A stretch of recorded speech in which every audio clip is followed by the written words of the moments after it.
कि नदी में एक मगरमच्छ ने दो लड़कों पर हमला कर दिया है। अरे बचाओ, कोई हमें बचाओ, कोई तो हमें बचा लो। लगता है भाई अब हम नहीं बचेंगे, ये मगरमच्छ हमें मार कर खा जाएगी। अरे उन दोनों के जीवन खतरे में है, हमें फौरन उन दोनों को बचाना होगा। माँ तुम ठीक कहती हो, मेरे पास एक बढ़िया आइडिया है। इतना कहकर वो चुड़ैल जादुई कालीन पर रखी रस्सी नीचे नदी में फेंक देती है। चलो तुम दोनों जल्दी से इस रस्सी को पकड़ लो। चुड़ैल की बात सुनकर दोनों भाई जल्दी से रस्सी को पकड़कर ऊपर चढ़ते हुए जादुई कालीन तक पहुंच जाते हैं। फिर चुड़ैल उन दोनों भाइयों को लेकर अपने घर चली जाती है। तुम दोनों बहुत घायल हो गए हो, ये लो ये शरबत पी लो, इसे पीते ही तुम्हारे शरीर के सारे जख्म ठीक हो जाएंगे। इतना कहकर सोने की चुड़ैल उन दोनों भाइयों को शरबत के गिलास पकड़ा देती है। शरबत पीते ही उन दोनों भाइयों के शरीर के सारे घाव ठीक हो जाते हैं। ये चमत्कार देख दोनों की आंखें फटी की फटी रह जाती हैं। तभी दीवार पर लगी घड़ी में 6 बजे का अलार्म बजता है। अरे 6 बज गए तो कमरे में रखे मटके ले आ। हाँ अभी लाती हूँ। फिर वो चुड़ैल कमरे में रखे 2 मटके उठाकर बाहर ले आती है। उसके बाद वो दोनों बहनें उन मटकों के सामने खड़ी हो जाती हैं। अगले ही पल सोने की चुड़ैल के मुंह से ढेर सारे सोने के बिस्किट निकलकर मटके के अंदर जाने लगते हैं। उधर चांदी की चुड़ैल के मुंह से ढेर सारे चमकदार मोती मटके के अंदर गिरने लगते हैं। देखते ही देखते वो दोनों मटके पूरी तरह भर जाते हैं। ये सब देख उन दोनों भाइयों को बड़ा आश्चर्य होता है। अरे ये क्या है, अचानक तुम दोनों के मुंह से इतने सारे सोने और चांदी के मोती कैसे निकल कर गिर रहे हैं? दरअसल हमारे पिता एक भूत थे, लेकिन हमारी माँ परी थी, जिस वजह से उनके गुण हमारे अंदर आ गए। ये शक्ति हमें उन्हीं से मिली है। उसके बाद वो दोनों बहनें अपनी आंखें बंद करके मंत्र पढ़ने लगती हैं और देखते ही देखते वो दोनों घड़े हवा में उड़कर वहाँ से चले जाते हैं। अरे अचानक ये दोनों घड़े कहाँ चले गए? हम दोनों इसी तरह रोज ढेर सारा सोना और मोती गरीब लोगों में उनकी भलाई के लिए भेज देते हैं। अब दोनों मटके गरीबों की बस्ती में जाकर वहाँ मौजूद गरीब लोगों में सोना और मोती बांटकर वापस आ जाएंगे। सच में शक्तिशाली होने के साथ साथ तुम दोनों बहुत दयालु भी हो। हमें घर जाना चाहिए, हमारी माँ हमारे घर पर इंतजार कर रही होगी और हमारी फिक्र कर रही होगी। और ठीक है, तुम हमारी जादुई कालीन लेकर जाओ। जादुई कालीन पल भर में तुम्हें तुम्हारे घर तक पहुंचा देगी। उसके बाद वो दोनों भाई जादुई कालीन पर सवार हो जाते हैं और जादुई कालीन अपने घर तक पहुंचा देती है। फिर घर जाकर दोनों अपनी माँ को सारी बात बता देते हैं। फिर अगले दिन वो दोनों भाई जादुई कालीन पर बैठकर उन दोनों चुड़ैल बहनों से मिलने चले जाते हैं। इस तरह धीरे धीरे ये रोज का सिलसिला हो जाता है। दोनों चुड़ैल बहनें उन दोनों भाइयों की ओर आकर्षित होने लगते हैं। दूसरी तरफ रोहन और सोहन भी दोनों चुड़ैल बहनों के प्यार में पड़ जाते हैं। इस तरह कुछ दिन बीत जाते हैं। फिर एक दिन, आज पूरा 1 हफ्ता हो गया रोहन और सोहन हमसे मिलने नहीं आए। आखिर क्या बात हो सकती है? चल उनके घर चलकर देखते हैं।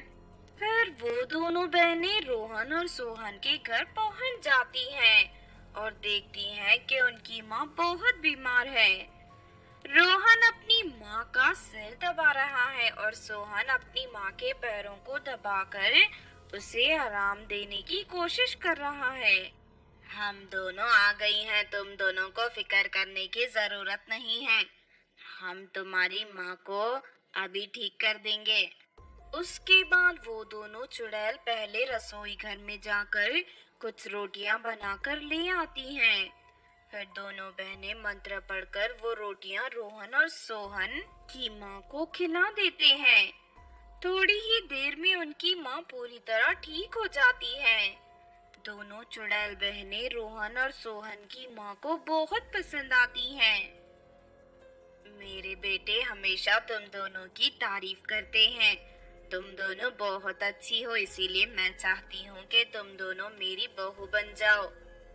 फिर अगले दिन रोहन और सोहन की माँ अपनी बेटे की शादी दोनों चुड़ैलों से करवा देती है। उसके बाद वो दोनों चुड़ैल बहनें रोहन और सोहन के घर पर हंसी खुशी अपनी जिंदगी जीने लगती हैं। एक बार की बात है, किसी जंगल में रूबी नाम की एक दुष्ट चुड़ैल रहती थी। रूबी की आदत दूसरी चुड़ैलों के मुकाबले बहुत ही खतरनाक थी। वो इच्छाधारी नागिनों को मार कर खाया करती थी। इस तरह एक दिन रूबी चुड़ैल किसी नागिन की तलाश में भटक रही थी। तभी वो एक गुफा के पास पहुंच जाती है। गुफा के सामने एक इच्छाधारी नागिन अपने छोटे बच्चे के साथ खेल रही थी। नागिन के बच्चे को देख रूबी चुड़ैल बहुत खुश होती है। उसके बाद रूबी चुड़ैल नागिन की गुफा पर नजर रखने लगती है। फिर दोपहर होते ही इच्छाधारी नागिन खाना लेने गुफा से बाहर चली जाती है। ये अच्छा मौका है, इच्छाधारी नागिन के वापस आने से पहले मुझे किसी भी तरह उसके बच्चे को पकड़ना होगा। लेकिन रूबी चुड़ैल जैसे ही गुफा के सामने पहुंचती है कि तभी अचानक वहां आग जलने लगती है।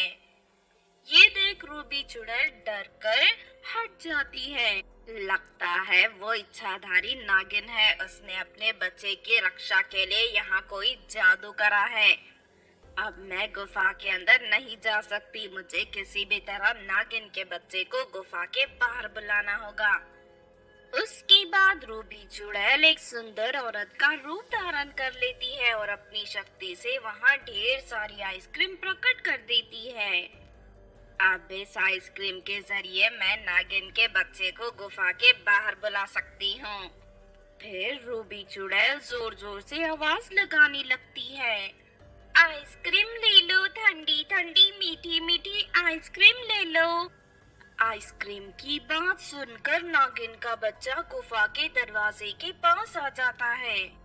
आइसक्रीम वाली आंटी, मुझे आइसक्रीम बहुत पसंद है, जल्दी से आप मुझे ढेर सारी आइसक्रीम दे दीजिए। हाँ हाँ बेटा, मैं तुम्हें पेट भर आइसक्रीम खिलाऊंगी, जल्दी से बाहर आ जाओ मेरे पास। इतना कहकर चुड़ैल उसे ढेर सारी रंग बिरंगी आइसक्रीम दिखाने लगती है। इच्छाधारी नागिन का बच्चा दौड़ता हुआ चुड़ैल के पास आ जाता है। फिर अगले ही पल रूबी चुड़ैल अपने असली रूप में आ जाती है और उस बच्चे को लेकर अपने घर चली जाती है।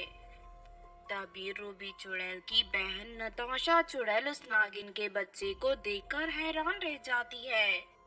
रूबी, आखिर तू नागिन के छोटे बच्चे को यहाँ क्यों लेकर आई है? तुझे तो पता है कि मुझे नागिनों का मांस खाना कितना पसंद है, इसीलिए मैं नागिन के बच्चे को पकड़कर यहाँ ले आई हूँ। कल सुबह के नाश्ते में मैं इसे मार कर खाने वाली हूँ। तूने तो बेरहमी की हद कर दी रूबी, आखिर इस छोटे मासूम बच्चे को मार कर तुझे क्या मिलेगा? इसकी बेचारी माँ बहुत परेशान हो रही होगी। मैं तो कहती हूँ तू इसे छोड़ दे। देख नताशा, तू अपने काम से काम रख, मैं इसे नहीं छोड़ने वाली। इतना कहकर रूबी नागिन के बच्चे को लेकर अपने कमरे में चली जाती है। रात होते ही नागिन का बच्चा अपनी माँ को याद करके दुखी होकर रोने लगता है। नताशा चुड़ैल से नागिन के बच्चे का दुख देखा नहीं जाता और वो चुपके से उसे आजाद करके घर से बाहर ले जाती है। तुम्हें घबराने की जरूरत नहीं है बेटा, मैं अभी तुम्हें तुम्हारी माँ के पास पहुँचा दूंगी।